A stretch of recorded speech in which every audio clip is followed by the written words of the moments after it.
My name is Dr. Rick Sigil. And action. Hey, Jay had a question. This is Kirk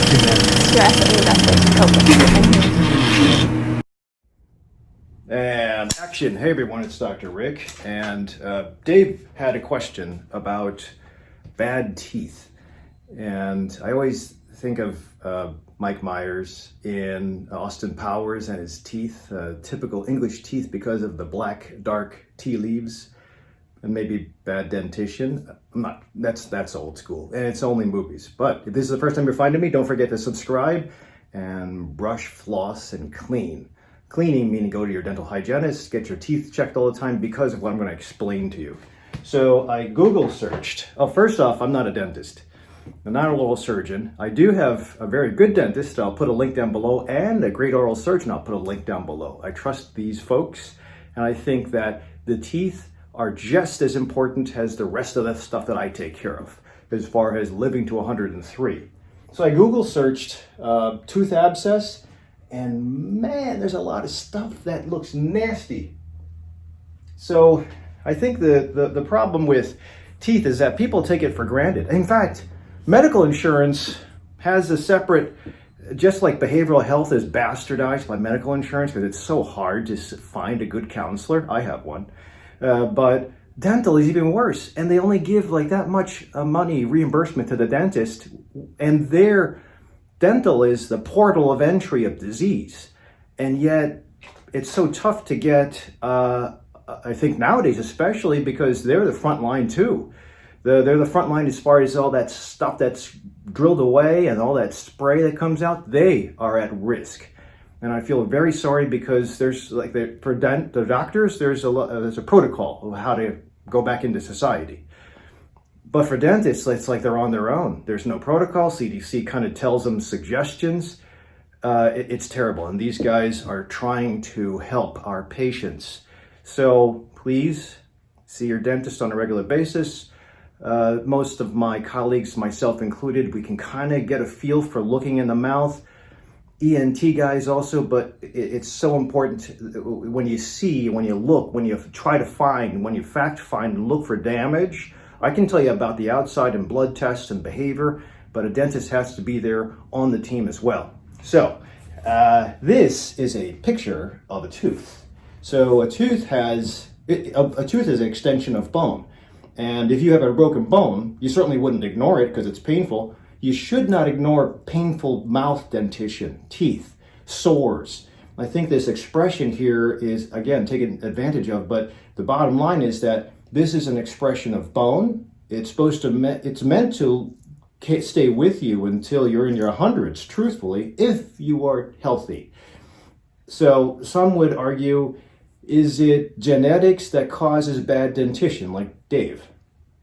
And that's the same argument that some patients have with regards to heart disease. Oh, my mom had a heart attack at 50. My dad had a heart attack. He died. I'm probably going to have one. Well, there's something called, you don't have to express every gene that's in your DNA. In fact, there's ways to express the gene.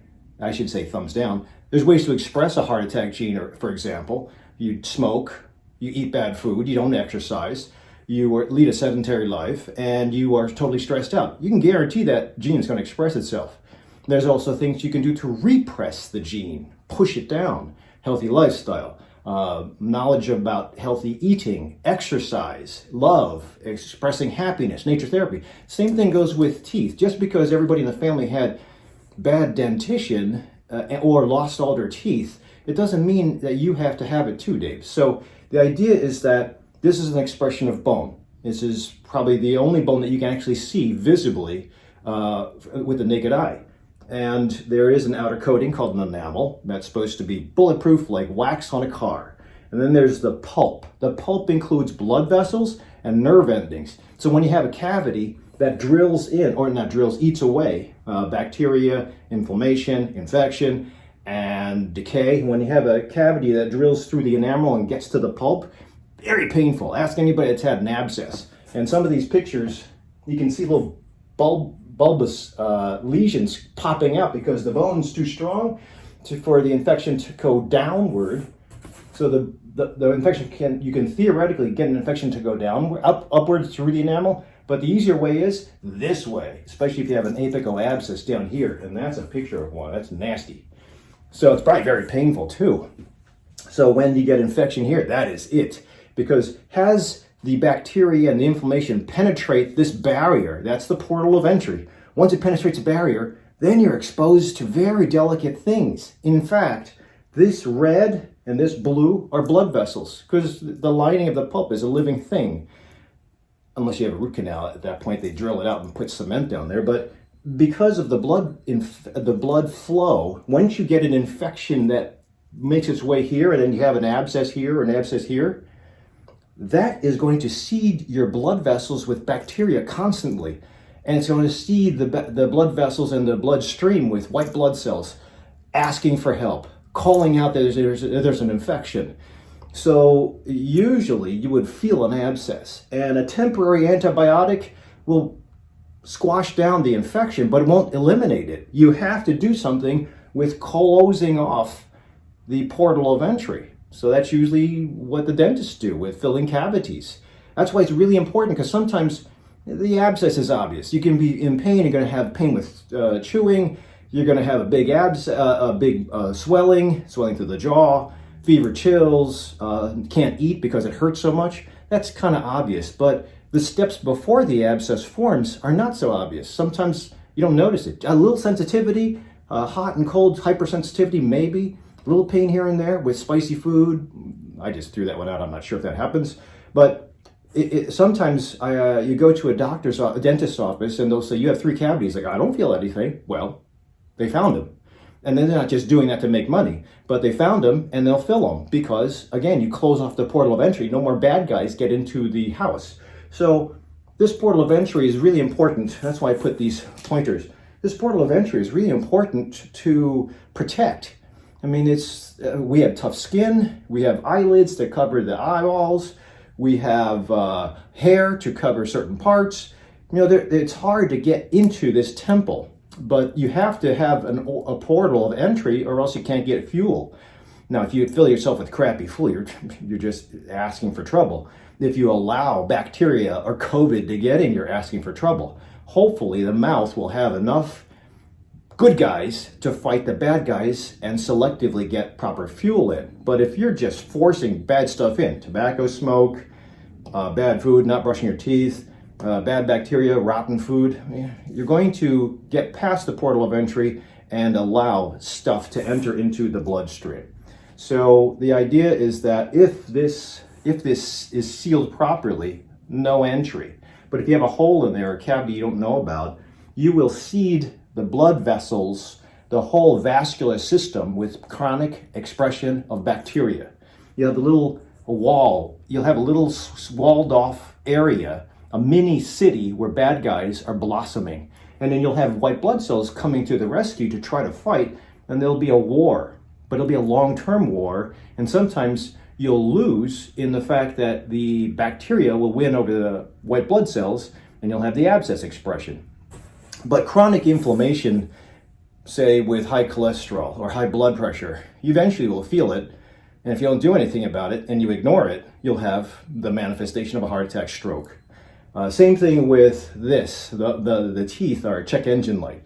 If there's something wrong with the teeth, for example, if you have a bone problem, a kidney problem, you will manifest it because you'll see problems with the teeth. It'll be an outward manifestation, and your dentist can pick it up, send you to the doctor. That's why it's really important to see a dentist. A good dentist can find even gum changes, maybe melanoma. Sometimes the dentist will send their folks to the oral surgeon for a biopsy or a deeper look.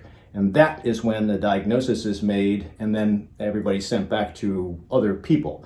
So this link of doctors, dentists, oral surgeons, primary care doctors, ENT doctors, is very important to establish. Again, the weak part or the rate limiting step is that it's tough. Some insurances don't cover dental, and then you're on your own until it's an abscess, and you go to the emergency room.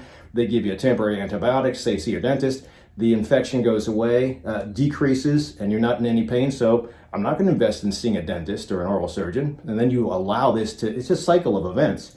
just because antibiotics will take care and sequester a big infection doesn't mean it's gone. You have to take care of the reason, the cause of the infection. So please see your dentist on a regular basis. If you have a problem, then the dentist will refer you to an oral surgeon. If there's a big problem, dentists will refer you to us to investigate. So these are, teeth are a check engine light. My wife always gets on me because, so my wife is a dentist. That's the link down below.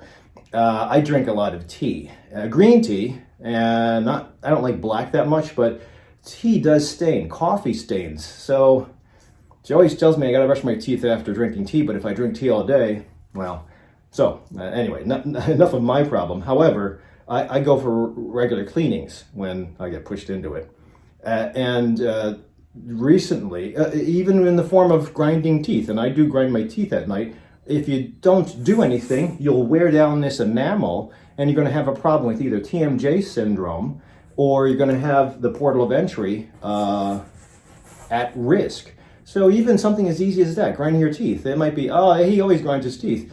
But that is something you should go see a dentist for because there's ways to take care of that. It might be a sleep issue and I might have to do something about it, but you can see how Western medicine and dental is very intricately linked, but again, our brothers in dentistry are bastardized because they're given the smallest reimbursement, treated like, actually nowadays, they're treated like it's an extra. You can only have good dentists and good dentition if you're rich, and that's not the case.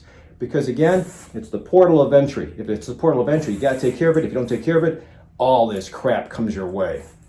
And yes, in Dave's case, if he does have bad teeth, that can lead to chronic inflammation, and chronic inflammation will be a trigger for that heart attack.